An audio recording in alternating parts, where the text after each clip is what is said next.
most burned out home-based dog sitters make the mistake of thinking that what got them here to this point of being fully booked and having a wildly successful and thriving business is what's going to actually get them there, right? And there is their dreams of freedom, of peace, of harmony, of organization, of being caught up, of having time to live your life and take care of other priorities that are important to you. You see, but making the mistake of thinking of what got you here is what is going to get you there is what will lead you to more of what you're already experiencing, right? More to-dos than there are hours in the day. This is the Dog Sitter's House podcast. Hello, fellow dog lovers. Welcome back. Welcome back to episode 6. If you've been following along, if not, welcome to the very first episode that you chose to listen to. It's all good. Welcome. Happy you're here. Hopefully, today's episode recording will go well because I have tree cutters right outside my window. And not only are they taking the chainsaw and cutting up big logs, but they are also just, it sounds like they're just, throwing logs into the back of a truck, and you hear a lot of big bang, boom, boom, boom.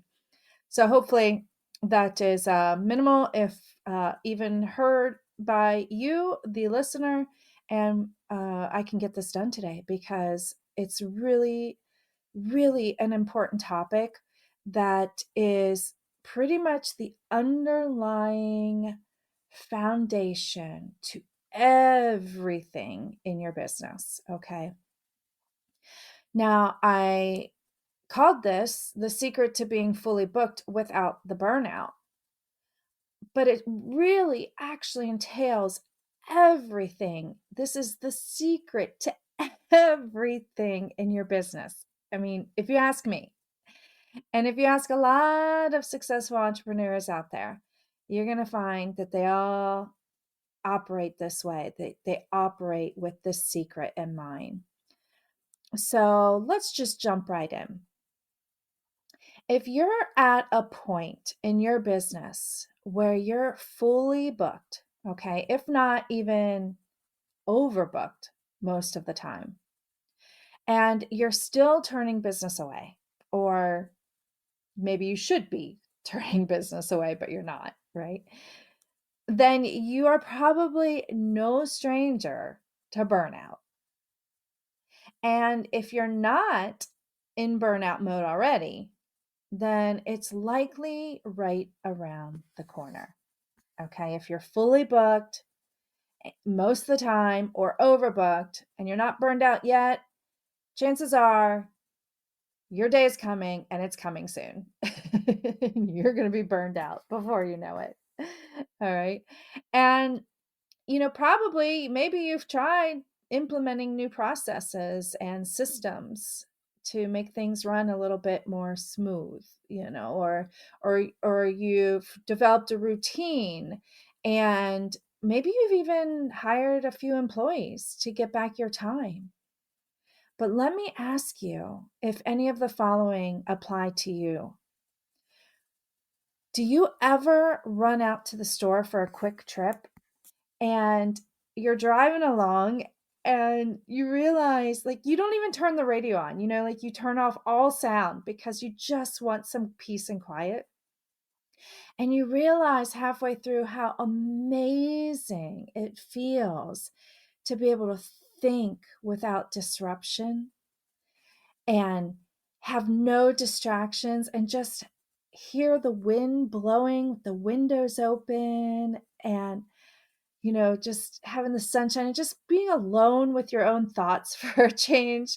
And it feels so good and so peaceful that you find yourself thinking, like, what else can I do? Where else can I go? What other errands do I need to run? Just because you don't wanna go back home because of the canine chaos, and you're enjoying this peace and quiet so much to yourself, you know?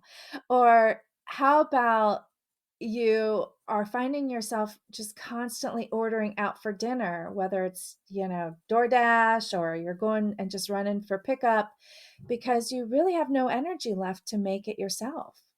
Even though you know it's not healthy for you, you keep doing it because by the end of the day, you're just too exhausted to even care anymore. Maybe you could relate to barely having any time to brush your teeth in the mornings, let alone drink a cup of coffee in peace, a whole cup of coffee in peace before the chaos begins. If you're anything like me, I've had days where I didn't even get to my coffee until noon, y'all. Like, those were rough days, okay? If I'm not sipping on my first sip of coffee by noon, then whew, I'm in for a day. But, you could also experience things like giving up on showering daily. I mean, seriously, what's the sense some days, right? You're like, what's the sense? I'm just going to get filthy again anyway. you know, or can you relate to your loved ones being upset with you? This one, this one gets my heart because I hear this so often with people that I work with one on one or see even just Facebook, posts talking about how their children or their spouse is getting upset with them because you're not available anymore or because the dogs are constantly creating so much chaos and in the way and just, it can take a real toll not only on you but your loved ones and then the guilt. Oh my gosh, the guilt that follows on top of that. Or maybe you find yourself snapping at the dogs sometimes because you're literally surviving on caffeine alone. Maybe you have an elderly dog with pancreatitis and who's gotten stressed out by being away from home and they're vomiting at night and keeping you up half the night. And so you find yourself snapping at the dogs, but then you just beat yourself up for it because you feel, consumed with guilt and shame because you don't wanna snap at the dogs, that's not what your service is here for. You don't wanna yell at them to be quiet. You want you want to work with them in perfect communion and harmony, right? Or do you ever do this? This one is one of my favorites. I'll go to the bathroom for 5 minutes of peace and quiet, just to, do my business, but then also to just be like, "Oh, okay," gives me a few minutes to get away, but then you end up listening to the dogs whining and barking the entire time until you return, and you feel this, like, anxiety and stress and, like, anxiousness inside of you just like, "Okay, I gotta hurry, I gotta hurry, I gotta hurry and hurry up and get back," so they stop whining and they stop barking, It's just oh, that can be devastating, and when I finally realized, like, "Whoa, my cortisol is just shooting through the roof every time I try to go change a load of laundry or go to the bathroom," because the dogs are losing it in the other room because I left them for 2 minutes. It's it the energy can create this anxiety that just bubbles up inside of you, and that is really, really no way to live. So hopefully you don't experience that one.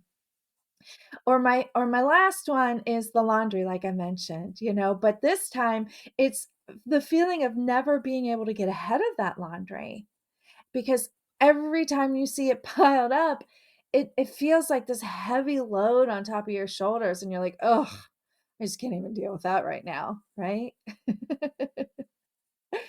And I could go on and on and on with these, but I think you get the gist, you know?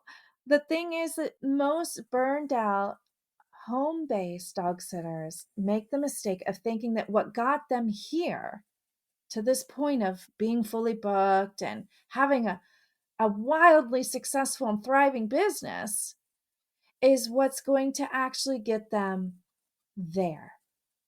right? And there is their dreams of freedom, of peace, of harmony, of organization, of being caught up, of having time to live your life and take care of other priorities that are important to you. You see, but making the mistake of thinking of what got you here is what is going to get you there is what will lead you to more of what you're already experiencing, right? More to dos than there are hours in the day. So, in other words, your beliefs, your habits, thoughts, what you think about are really what got you to be a burned out dog sitter in the first place, which is great. Don't beat yourself up. Don't go down the shame tunnel because it's what got you to this thriving business in the first place. So don't feel bad, okay? But unless you shift your beliefs, your habits, your thoughts to align with the beliefs, habits, and thoughts of a dog sitter who isn't burned out, you will continue working yourself to mental, physical, and emotional exhaustion. And then what happens? You know, spending all of your time performing every role in your business will only get you more of the same results, which probably looks like working from dusk till dawn, being pulled a million different directions all day long, and just trying to make it through the day without any dogs being harmed or traumatized, or yourself collapsing from sheer fatigue. But if you're really serious about earning a comfortable living without the canine chaos or burnout, then today's episode is just for you. Because I'm going to give you the secret sauce to doing just that. Okay, it sounds like a hyperbole, but stay with me. All right, it's very simple. Yet at the same time, it's a concept that's kind of hard to wrap your brain around. And if you stick with me, I'll walk you through it. All right. That secret sauce is unleashing your inner top dog CEO because it is the most effective way to earn six figures without the canine chaos or burnout. Now, the beauty of this is that it's super duper simple because it begins with a choice, a hidden choice that no one ever told you you had. But this choice holds the power that determines whether you and your home based dog sitting business will be in the exact same place as you are right now, a year from now. Burned out, stressed out, dealing with difficult customers, no paid vacations, or if you'll be enjoying the joy, the freedom that you dreamt having your own business would bring you. Now, you're probably already aware of or heard before that the field of neuroscience has confirmed that our brains are in a hypnotic like state until the age of 7. And if you haven't heard this before, that's okay. I'll explain it, okay? Because what this means is that everything we observe and experience and feel is recorded without our conscious choice, okay? So we record that experience, everything we observe and everything we feel, and what something, whatever happens and whatever belief is presented to us, we record that in our own subconscious mind without choosing whether or not we really believe that or want to record that or want to feel that because of that something XYZ triggered it, right? And so for the whole first 7 years of our lives, we're just this sponge soaking up everything without any discernment whatsoever. Now, in addition to this, many behavioral researchers, including one they're called what was it biometric researchers platform. Okay, they're called the iMotions. I was reading up on them, and they specifically state that human behavior is a complex interplay of three components. And those three components are actions, cognitions, and emotions. All right, now in layman terms, for all of us non scientists people, action is equivalent to behavior. Cognition is like our beliefs, our thoughts, or even our mental images. And emotions, that one's pretty easy, right? Is how we feel. Or put another way, what we think, believe, and envision directs how we feel, which thereby directs our behavior, how we act. For me, I remember vividly how after I fell and broke my arm in three different places while rollerblading, I then avoided rollerblading for 4 long years. I mean, I was perfectly healed and capable to go rollerblading again after like a year. But I came up with every single excuse in the book not to go rollerblading again until the pain of not blading was actually stronger than my fear of falling again. So basically, when I thought about going rollerblading, I thought about breaking my arm, and that triggered my feelings of pain and all of the inconveniences I had to endure while having a broken arm, brings you. And therefore, I wouldn't go rollerblading. You see, my behavior was determined by my thoughts and feelings from a past experience. And here's a cool side note that I find useful that might not directly relate to what I'm talking about today, but I just while we're here, I'd love to flip it around and show you how you can use action to affect your feelings, which can then alter your thoughts, right? So you can flip it backward. And you've probably done this before without even realizing it, or maybe you have, or maybe you were feeling down and a friend or a family member um, saw that you were feeling down and they were like, okay, let's go. I'm dragging you out of the house. We're going for a walk. And you get out and you go for a walk and you take action, right? You start moving. And then by the time you get back, you realize, like, oh, I'm in a better mood. And then all of a sudden you're kind of like thinking happier, more positive, optimistic thoughts.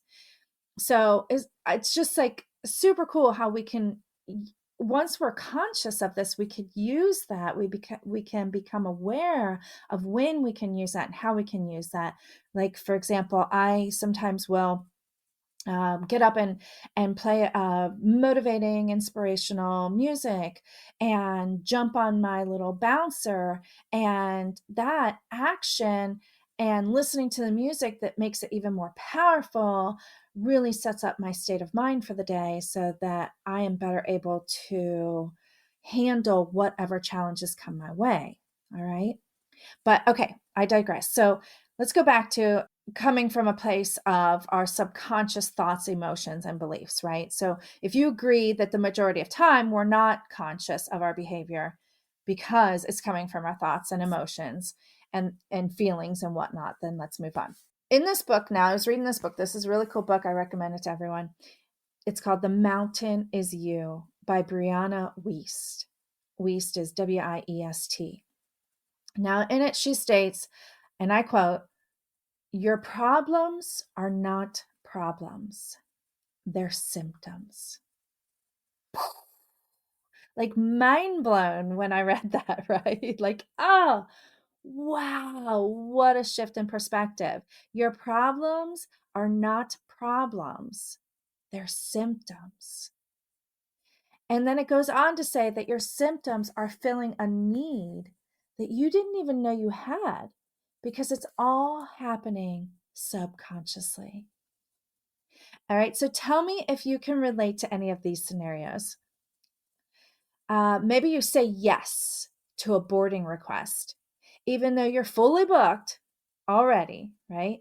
But you say yes because you're afraid you will lose that customer if you actually say no. Now, this could be fulfilling a need for financial security, maybe a need to be liked, or even a need to control because you want to ensure you don't have to rehab that dog if they get traumatized because they went somewhere else. I mean, how many times have you helped a dog come out of their shell and not snap at other dogs because they're afraid or something, only to have them go to a traditional daycare and boarding facility? I'm not saying they're all, going to make this happen, but just for example, say they went to a traditional big, what one of my customers calls the warehouse facility.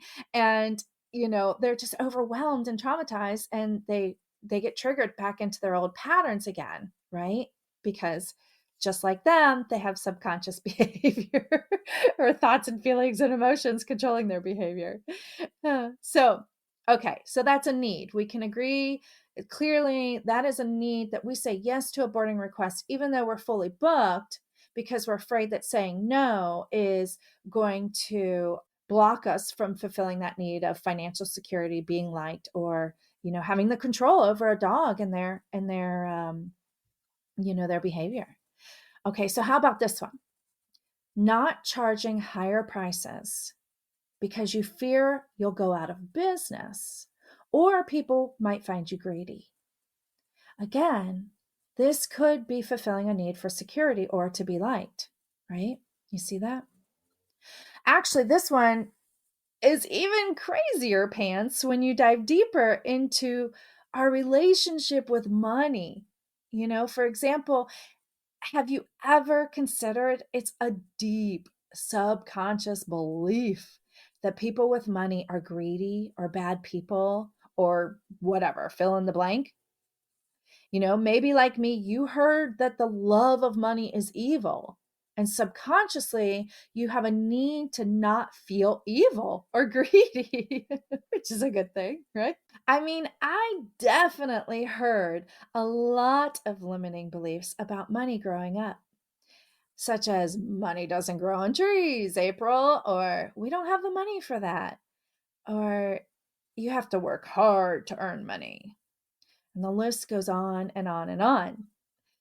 Think about what did you hear growing up and how could it be affecting your behavior around money or how you set your pricing, right? How much you charge. All right, so here's another one. Back to my common scenarios. I got off the wagon there for a second. What about closing your business for an entire week to take a vacation? Chances are, if you haven't ever closed for time off, you're feeling the same need as the previous examples. Or maybe you were taught that you do have to hustle to succeed. And taking time off subconsciously, it like goes against your belief of having to hustle to succeed. Like, oh my gosh, if I take time off, I'm not hustling, which means I'm not going to succeed. Right? Because you have this need, of course, desire. We all do. It's good. It's healthy to succeed. So there's nothing wrong with that. But what if there's a better way? The fact is, our subconscious needs typically stem from our childhood during the first 7 years of our lives. And they are always working in the background and influencing our behavior. When you become aware of your patterns that you're stuck in, and consciously uncover what subconscious needs you're fulfilling with those patterns, you're going to break the patterns and create your desired outcome. On the flip side, if you don't become an observer of your patterns and uncover the reasons why, then you'll just continue staying stuck in them and likely blame your consequences for it. Have you ever tried making something for someone but never ended up finishing the project because just kept tinkering or redoing it over and over again, then chances are you can relate to this, okay? I recently uncovered what was keeping me from making progress on starting this podcast. You see, I kept writing and rewriting and revising and rewriting my first couple of episodes because I wanted it to be so perfect and impactful that it helps the most amount of dog sitters it possibly can. The only problem is eternally rewriting it meant it would never get out to the world. And therefore, it would impact absolutely nobody. Right? You feel me? You ever do that before? So, until I told a few colleagues from my mastermind group about this pattern that I was stuck in, I didn't realize that what I was suffering from was actually a case of perfectionism, but they could see it immediately, gratefully. After I got curious about why I was being a perfectionist, I realized it could be for a variety of reasons. Maybe it has to do with the fact that my biological father told me I was dead in his eyes and never existed when I was 13 years old. Okay. So I probably try to be perfect so that people don't abandon me, you know? Or maybe it was because he would blow up and start fighting with my mom all night long if I so much as just spilled my milk at the dinner table. And being perfect was my attempt to keep the peace. But then again, maybe it's just because I got praised and rewarded for my good grades. It's when I was in school. And that made me feel worthy based on my performance. Or it could be something as simple as just growing up and seeing what the media labels as perfect in TV, movies, concerts, magazines, whatever, you name it, right? It's all around us. The fact is that the truth probably lies in all of the above and then some, because each experience repeatedly trained my subconscious mind to be perfect for one reason or another. And repetition is a major way. Repetition is actually the second most effective way to training your subconscious mind. The number one way is hypnotism. Just interesting fact there. But in reality, you can't always put your finger on the exact experience or experiences that created your subconscious needs. And maybe those needs were actually beneficial at the time they were formed, right? But what was beneficial in the past can be what's keeping us stuck in the present. And once you uncover these subconscious beliefs, you can begin to consciously choose more empowering and beneficial beliefs to help you create the lifestyle and the business similar to what a top dog CEO has created for themselves. Okay, assuming you totally get the neuroscience now of how your subconscious needs are the underlying cause of your behavior, allow me to explain what I call a top dog CEO is, in case you're wondering. But before I tell you that, let me ask you a question. What would you guess a burned out dog sitter's reality looks like? Or say what their dog sitting house would look like? What would you guess it would look like? Would their current dog house look like they're completely stressed and anxious all of the time, doing, 500 gazillion, bazillion different things all day long from the moment they wake up to the moment they pass out? The second they lay their head on the pillow, they're burned out, completely exhausted, monkey brain, constantly being distracted throughout the day and just living in a life of reaction instead of intention. Maybe they don't have any time or freedom to do the other things that are important to them in life, to take care of themselves, for self care, to eat well, to work out, to take time for their mind to relax and maybe meditate or yoga or something that's good for the soul, you know? Would their house have a lot of canine chaos, constantly barking, you know, uh, hopefully not, but maybe dog fights breaking out or dogs snapping at each other? Maybe their relationships are suffering and they're in a lot of arguments or their loved ones are getting upset with them all the time. Maybe they discount their prices a lot or just have really competitive pricing, so therefore they're not really charging enough to make things easier on themselves to be able to to have the time freedom that they need. Maybe their house is unorganized, and cluttered because they can't even get ahead of it all enough to get it organized in the first place, much less keep up with it. They possibly have inconsiderate and customers that are just not caring about their time or privacy. Customers that maybe are bargaining all the time for better deals or to arrive late or come early.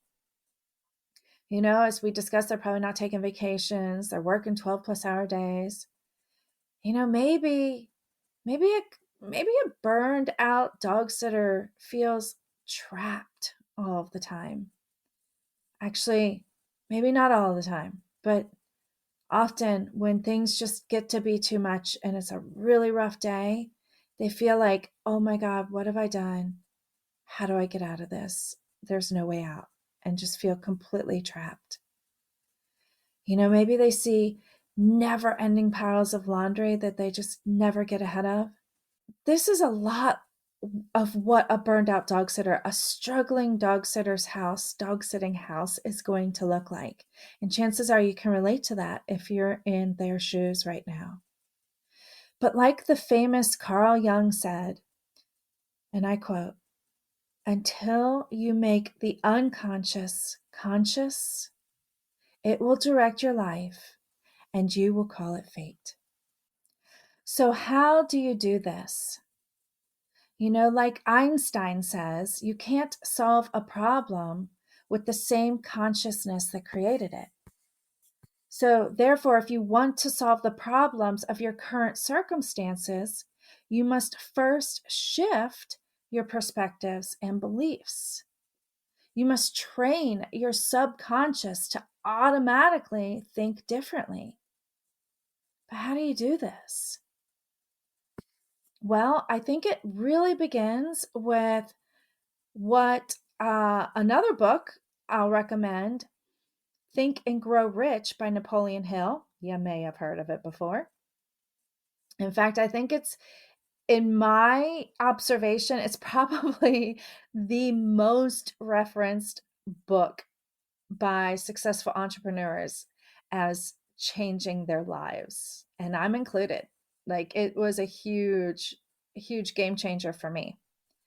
And what Napoleon says in his book, Think and Grow Rich, is that you must make a confirmed choice. A confirmed choice, confirmed being the key word there. And then you have to make it a healthy obsession. You have to get obsessive about it and submerge yourself in it. Submerge yourself in all of the ways that you want to train your subconscious mind to believe so that your behavior follows suit. Okay? Because neuroscience has definitely confirmed that up to 90 or 95% even of our behavior is determined by our subconscious beliefs, emotions, thoughts, all that jazz, right? Now, the most successful, well rested, and happy business owners that I have witnessed personally have chosen to consciously train their unconscious self first. Now, this brings me back to the question of what April are you talking about when you say top dog CEO? What is a top dog CEO? Well, let's think about it. Let's go through this. What I call top dog CEO is probably a lot like what your dream dog sitting house looks like. Okay. You have more peace, less stress, less mind chatter. You have more time and financial freedom. You're making a bigger impact on dogs and their humans. You have calmer canines. Maybe your relationships are better because of it, because you have such a fine tuned, smooth operation happening, right? And you have time for your relationships. Maybe your dream dog sitting house is organized, and better, like clean and just less clutter, and just you have better systems and processes in place, right? So you can stay on top of things and things are more efficient. You're probably more well rested. You have more time to take care of yourself.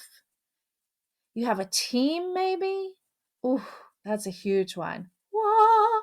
Like it triggers people's hippocampus, right? Where like I think that's where the fear resides in your brain, where it's like, oh my God, whoop, whoop, whoop, the alarm bells go off as soon as I ever say, like, okay, it's time to get a team because nobody wants to be a manager. Nobody wants to go through the hassle of managing people, hiring people, finding people, firing people, like you name it. I get it. I get it. But imagine your dream dog sitting house has a team that helps everything run well, smooth, beautifully. Then, if you think about it, a top dog CEO's dog sitting house probably has the best customers, the most ideal customers, the customers you want to work with, the customers you enjoy working with, customers who refer you to other good customers, making your life a lot easier when it comes to marketing, too, right? You probably work 8 hours or less a day, and you probably have what looks like a business instead of 10, 13, 11 jobs every day that you have to fulfill by yourself. You probably have the paid vacations. And what about this? A wait list. Whoa. Can you imagine the peace, the security, the the comfort and knowing that you have a wait list? So if someone drops out of your daycare or cancels on the boarding, you have a wait list to back it up to fill that spot immediately. And the financial security. Do you think a top dog CEO is going to have predictability built into their system so that they have security, financial security, and knowing that every single month they can depend on a certain amount of income coming in no matter what? How cool is that, right? So that is what I call a top dog CEO. Now, what are some ways that a top dog CEO are going to think, believe, feel, right? All that stuff. What are their perspectives going to be? What are their habits going to be? Their emotions, all of that, right? This is where you want to dive in and start thinking and really getting a feel for a vision, an understanding of what a top dog CEO does differently so that you can take on these beliefs, these thoughts, these feelings, these perspectives, these habits, so that you can create, so that you have all of those set in and trained into your subconscious mind so that you can behave and act in a way that gives you the top dog CEO's dream dog sitting house. Hopefully, you're following me. It's kind of a mouthful, right? So, let's go through some of the ways that a top dog CEO might think, believe, feel, see things, yada, yada. Okay, how about a top dog CEO first and foremost probably determines their ideal work life balance first, right? And then they go and design their business around it. They design their business in a way that supports those priorities and values. Okay. Then, what if a top dog CEO is a top dog CEO because they know their numbers? They're not just pricing to be competitive to make sure they get business, but they're pricing with the end in mind first, right? With the end in mind being they know their ideal or their financial needs every single month. They know what they need to bring in income wise because they know what's going out and they know what they need to bring in. They also know what their occupancy levels are, right? Being a dog sitter from home, we can't be like a big, you know, as my customer says again, warehouse boarding and daycare facility. We have to limit how many dogs can be there. And being in such an intimate space and in our personal space all the time, we have to limit it not only based on like rules and regulations of your county or whatever, but you probably have to limit it just for your own sanity. Right? So what's your ideal number for your sanity? You want to know that first. And then you work backwards from there. Okay? So, another way that a top dog CEO might, perceive things is that they are always working on the vision. They're always setting themselves up to have a team so that they can work more on the vision and adding more value to their service so that they are the top dog sitter in town and everybody knows it and there's no questions about it and everybody comes to them first and therefore they have the wait list and on and on and on, right? It just continues on from there. All right. Also, would a top dog CEO intentionally attract their ideal customers? How do they do that? Right. Another thing is top dog CEOs probably have a growth versus a fixed mindset. Now, what is that? If you've never heard of that, that's okay. Growth mindset, right, is someone, just like it sounds, someone who's looking to grow, who's open to feedback, open to seeing how they're not perfect and actually looking at how they can improve, who's open to learning, who's open to making mistakes and learning from those mistakes and not beating themselves up so that they never try anything else and never make a mistake again. Versus a fixed mindset is somebody who's fixed in their beliefs, fixed in their perspectives, fixed in their habits. And they know what they know, and that's just how it is, and nothing's going to change, right? Top dog CEOs know that there's always room to grow, and they know that their life will get better the more they grow, so they adopt a growth mindset. All right. A top dog CEO probably also has a serving heart, which I guarantee if you're in this business and you're already fully booked, you already have a serving heart, even if you're not fully booked, right? If you're willing to take care of dogs in your home, you already have a serving heart. So you don't have to worry about that one. But what you do have to worry about is maintaining your dog sitting house, your business, your life, your mental, your physical, your emotional health so that you can continue to have a serving heart moving forward, right?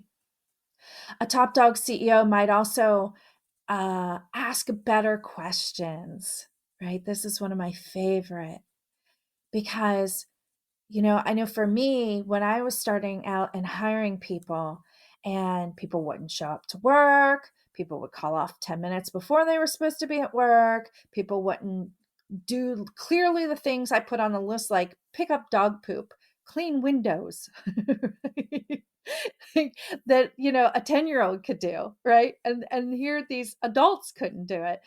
I would get upset and angry and frustrated at first, and I would go into these, ruminations in my mind of going, why? Why can't I find somebody who's responsible? Why can't I find somebody who's reliable?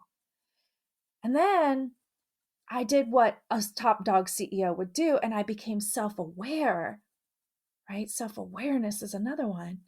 I became self aware of the questions that I was asking myself and how those questions were not leading me to the results that I wanted.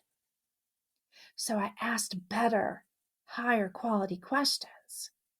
And I changed it to how can I? How can I find somebody who's reliable? How can I find somebody who's responsible? Right? And it doesn't mean it's going to happen overnight, like it's done as soon as I ask those questions, but it puts me on the path so that the trajectory leads me to those answers and thereby those results.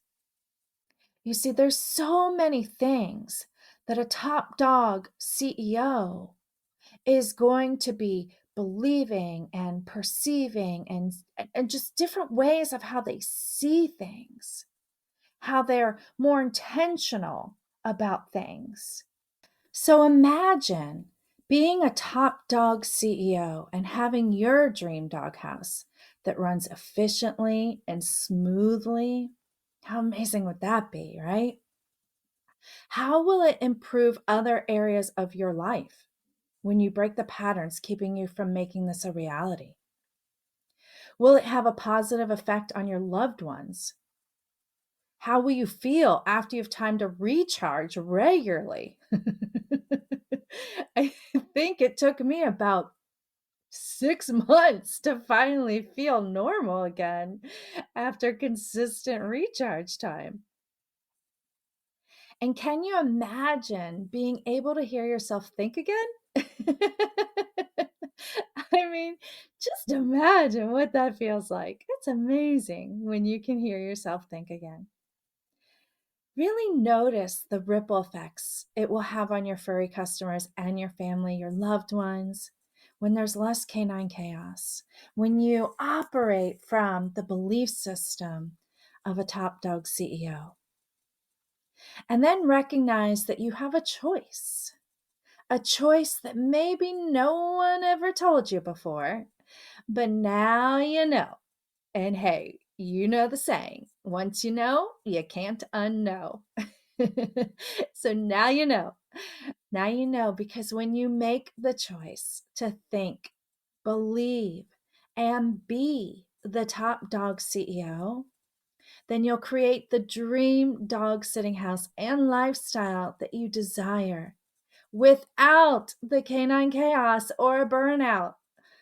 And that, my dog loving friends, I believe concludes today's episode. Did you catch that? Believe? Yep, that's right. I'm a nerd. Alrighty, guys. Thanks so much for listening. Happy tails to you.